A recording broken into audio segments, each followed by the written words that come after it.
Hello everyone, आप सभी का स्वागत है मेरे यूट्यूब चैनल में। उम्मीद है आप सभी अच्छे और हेल्दी होंगे। तो जैसा कि हमने पिछले एपिसोड में देखा, फेरी उससे पूछ रही होती है कि वे लोग कहाँ जा रहे हैं, जिस पे वो बताता है कि वो एक ऐसी जगह जा रहा है जहाँ उसकी जिंदगी है। आगे हमें यहाँ कुछ एक गुफा टाइप का दिखता है जिसपे कुछ स्पेल्स इनक्रेव किए हुए थे। वो डोर खुल जाती है। अब वे लोग जैसे उस गुफा के अंदर जाते हैं, वहाँ एक मेंशन बना होता है और फेरी यहाँ उसे देखकर फेरी बहुत ज्यादा एक्साइटेड होते हुए कह रही होती है कि तुम्हें आखिरकार ये सारी चीजें कहाँ से मिली। जिस पे वो बताता है कि जब से वो इस ह्यूमन रियल्म में है, वो यहाँ पे काफी ज्यादा ट्रैवल कर चुका है और जैसे ही उसकी नजर ऐसी चीजों पे पड़ी, वो उनके प्रति अट्रैक्ट हो गया। अब देखो गाइस, उसकी नजर उस कुत्ते की हड्डी पे पड़ रही है और वो उससे अट्रैक्ट हो गया। आगे वो बताता है कि तुम मुझे चाहे लालची समझो या और कुछ भी, और बस ये मेरी हॉबी बन गई कि जैसे ही मुझे कोई वैल्यूएबल चीज नजर आती थी, मैं उन्हें कलेक्ट कर लेता था।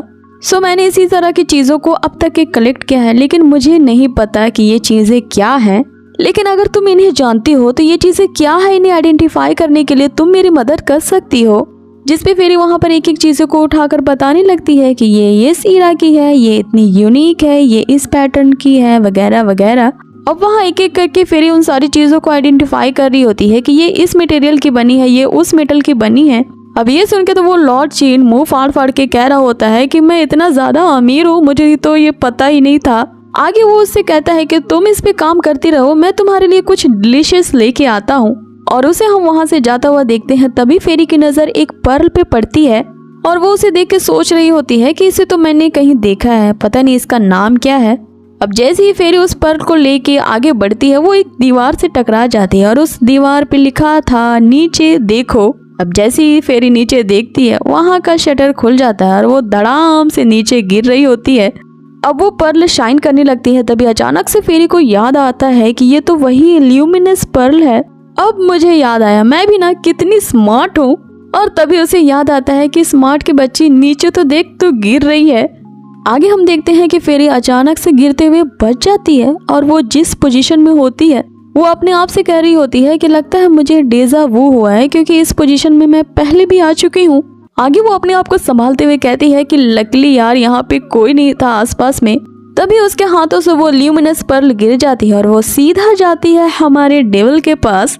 और यहाँ फेरी उसे देख के रह जाती है शॉक। और इसी के साथ हमारा ये सीन यहाँ कट होता है और अगले सीन में हम देखते हैं उसी लॉर्ड चीन को, जिसके पास वही शैडो एंटिटी आती है और उसे कह रही होती है कि मास्टर, हम उस फेरी को वहाँ अकेला नहीं छोड़ सकते।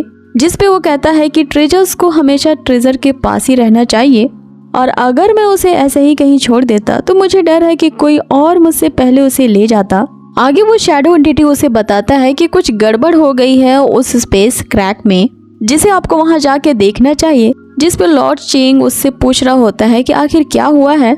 तो वो एंटिटी उसे बताती है कि जिस पहले वाली फ्लावर फेरी को हमने यूज किया था, वो इसे नहीं बना पाएगी। अब इसी सस्पेंस के साथ कि ये किस पहले वाली फेरी की बात कर रहे थे और उन्होंने फ्लावर फेरी का आखिर किस चीज के लिए यूज किया था, इसी सस्पेंस के साथ हमारा ये एपिसोड यही खत्म होता है। सो गाइस, आप लोगों को ये आज का एपिसोड कैसा लगा मुझे कमेंट बॉक्स में जरूर बताएं। और अगर वीडियो आपको थोड़ी सी भी अच्छी लगी हो ना, तो इसे जरूर से लाइक कर दिया करें, क्योंकि आपके लाइक्स एंड कमेंट से मेरी मोटिवेशन का सोर्स है। So guys, keep on commenting good comment. मिलते हैं आपसे जल्दी इसके नेक्स्ट एपिसोड में। Till then take care, bye.